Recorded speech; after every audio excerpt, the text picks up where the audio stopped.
Another dominant performance by the Sooners. I'm Barry Tramel along with OU writer Ryan Aber. We're here on Owen Field Saturday where the Sooners routed UCLA 49-21. And Ryan, it was a total team effort, offense, defense, special teams.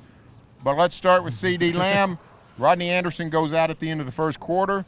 The other guy that I would say rivals Anderson as the team's best player, CeeDee Lamb, had a spectacular day. Yeah, just a fantastic series of catches, special teams plays for CeeDee Lamb, and maybe the best, well, it was the best play that wasn't a catch on the sideline. It just was amazing just to see CeeDee Lamb's athleticism to go out, wasn't able to bring it down in bounds, but a fantastic touchdown catch for him, set up another touchdown with his big-time return. And if Rodney Anderson is out for any significant length of time, which it appears to be, Lincoln Riley wouldn't say anything, but CeeDee Lamb is going to become even more of a part of this offense and even more important to this offense. The Bruins stacked the line to stop the run, did a good job of stuffing the run. Kyler Murray decides to get the yards through the air, throws for over 300 yards. Hollywood Brown had another big game. Passing game was pretty good again. It looks like this was a pick-your-poison type of thing. Yeah, UCLA just tried to load up the box, stop the run, and they were able to do that a little bit early. Even before Rodney Anderson went out, Oklahoma had problems running the ball or moving the ball on the ground, but Kyler Murray, a couple throws that maybe he liked back, but not very many. He was fantastic today, especially finding Marquise Brown and CeeDee Lamb. Another really solid game for Kyler Murray. And also his ability to scramble around and pick up some yards with his feet, I thought was big today as well. Of course, for the second straight week, the defense played very well. UCLA gets 2 fourth-quarter touchdowns, most against second-teamers. OU first-team defense gives up a big play on in the first quarter, 65-yard pass. But other than that, pretty dominant performance. This is not a pristine UCLA offense, but still, Sooners did an excellent job of shutting down the Bruins. Yeah, I mean, we've seen Mike Stoops' defense the last couple of years struggle against offenses that were worse than this one. And really, outside of that big play from Caleb Wilson, Oklahoma's first-team defense was absolutely fantastic. They got to UCLA's quarterback 6 times today. Their most sacks in quite a while. I know they hadn't had 5 since 2016 against Kansas. Really made life difficult on a freshman quarterback. And I think the success of Oklahoma's defense through this first couple weeks really starts up front, that they're able to be disruptive, make plays up there, and free things up for those linebackers and secondary guys to make plays. And, of course, the third element of a team, the kicking game. Oklahoma had 2 huge returns. Trey Brown, long kickoff return, not for a touchdown. A CeeDee Lamb, long punt return, not for a touchdown, but both set up scores.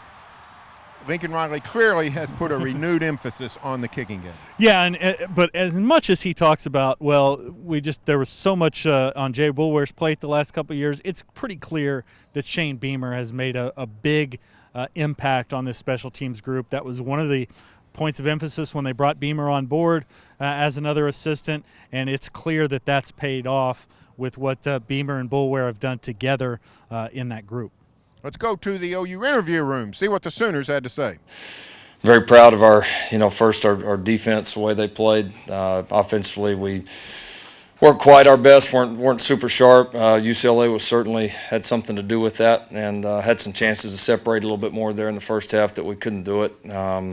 But defensively, I thought we just were really strong the whole day. Other than the 3rd and long that we gave up, the post down the middle to the tight end, the rest of the day, I mean, our first defense was really, really good. Probably the most dominant side of the ball was the special teams. 2 huge plays, the punt return and kickoff return that gave us momentum, got our team, the crowd, everybody energized.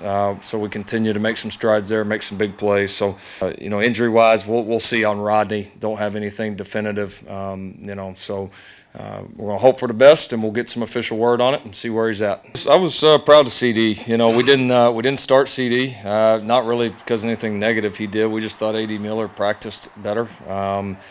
And, CeeDee and AD both responded. I mean, they both played tremendous. That X position is really a strength for us right now. 2 games in, it's you feel like when you take one out that you don't lose anything by putting the other guy in. And so I thought they both made competitive catches. They both blocked well. Obviously, CeeDee had the punt return. We thought he maybe danced a little bit on too much on the ones the previous week. And give the kid credit, man. He took that coaching point and he trusted it. And man, he hit that punt return. It was a thing of beauty. So. Yeah, I was just proud of the way he responded. Thought he played, much better and was the type of playmaker that we need him to be. No, I mean, I thought we moved the ball a lot. We just, just come penalties, honestly, just little bumps in the road, kind of, stall the drive. Kind of frustrating, but, we knew, there was going to be some adversity in this game, and I think it was good for us to see it, learn from it and get better. Is that good for you guys to go through it, though, especially with the road game coming up? Yeah, especially, with last week being, damn near perfect, I guess, you would say, but not perfect, but you know what I'm saying. Yeah. So yeah, this week was definitely more of an actual game where we we had to fight back. We had penalties, you got to overcome penalties, stuff like that. So yeah, it was good for us. Like me and Kyler were on another level, honestly, but not just me and Kyler, the whole offense. I got to thank the five up front. They giving him protection to give me the ball, and I just felt like I was just locked in today. I just had a curl route, so I just wanted to, get inside, win against the defender. Once I caught it, they teach us to, get upfield quick. So once I caught it, I just started to get upfield, and like it made a guy miss and kept running. I feel like it's a truly best 11 are going to play. It builds a hungriness on your team that the best 11 are going to come out. And at the end of the day, there's a lot more than 11 people on this defense that could play good football. So, and that's why I think we're going to be good in the long run. Our D-line rotation, we got a bunch of great backers. We got DBs that don't play a lot that can contribute. So I think it's going to be good in the long run for us because we got a lot of guys hungry for success. We got a lot of guys out there grinding. I see a lot of guys that don't play much that are in the film room every day. There are odd times I come in at 10 o'clock and there's people in the film room watching film. So I feel like there's a lot of hunger on this team. Well, the mentality simply is, man, we tired of being Oklahoma known for the offense, you know what I'm saying? Everybody joked around about the defense, joked about how we tired of that, you know what I'm saying? When you speak Oklahoma, you speak defense. You think about Roy Williams, Teddy Lamb, Tommy Harris. They was Oklahoma, you know what I'm saying? We wanted to get it back to that. I think the physicality of the front seven, for sure, definitely our D-line, definitely set the tone from the jump. And so when you have guys like that or, being able to get back there, setting the tone on the run, stuff like that, it just makes everything else so much easier. So, just setting the tone up front is what we try to live our motto by and, being physical all around the defense. So now the Sooners get ready for Iowa State next Saturday in Ames. First road trip of the year for the Sooners. Don't know of Rodney Anderson's status, but this is a Sooner team that should be primed to avenge last year's stunning defeat here on Owen Field. Yeah, you would certainly think so. And Lincoln Riley tried to brush that off after the game, saying if that's the only thing that we can get fired up about, that they beat us last year, then something's wrong. But the fact is that game is going to be front of mind for the Sooners. I think certainly their secondary, you would imagine, would be tested in a way that they haven't been to this point in the season. But certainly through two games, Oklahoma's got to feel really confident entering Big 12 play at their chances of winning yet another conference title. Thanks, Ryan. Stay tuned for more OU football coverage here on News OK and every day in the Oklahoma.